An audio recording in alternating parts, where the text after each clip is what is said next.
Les images témoignent toujours de la violence du phénomène. Des rafales à plus de 230 km/h qui ont tout emporté sur leur passage. Un an après, pour celles et ceux qui ont vécu Chido, le souvenir reste encore vif et douloureux.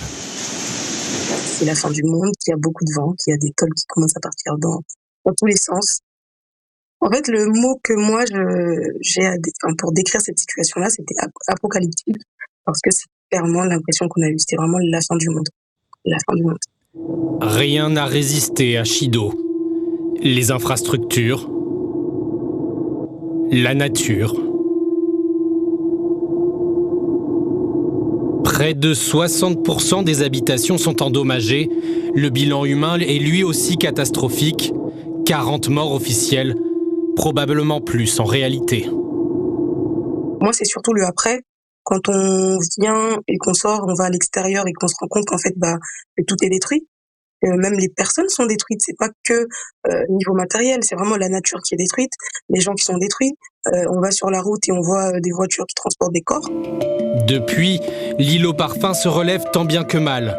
Certaines reconstructions ont été faites rapidement avant la nouvelle saison des pluies. Beaucoup d'écoles restent toujours fermées. L'accès à l'eau compliqué. Quelque part, je reste toujours matrixée, on va dire, en quelque sorte, quand je vois de l'eau, parce que je me dis, à tout moment, je peux ne plus avoir accès à cette eau-là. Et c'est le plus difficile, je dirais. Si 44 millions d'euros ont été récoltés par la Fondation de France pour reconstruire Mayotte, beaucoup reste encore à faire. Notre idée, c'est vraiment d'être là pour 3, 4, 5 ans encore, en travaillant avec les acteurs du territoire, associatifs, pouvoirs publics, entreprises, pour en faire un territoire plus résilient. Des Mahorais résilients, mais qui commencent à trouver le temps long. Beaucoup aujourd'hui se sentent toujours désœuvrés et abandonnés.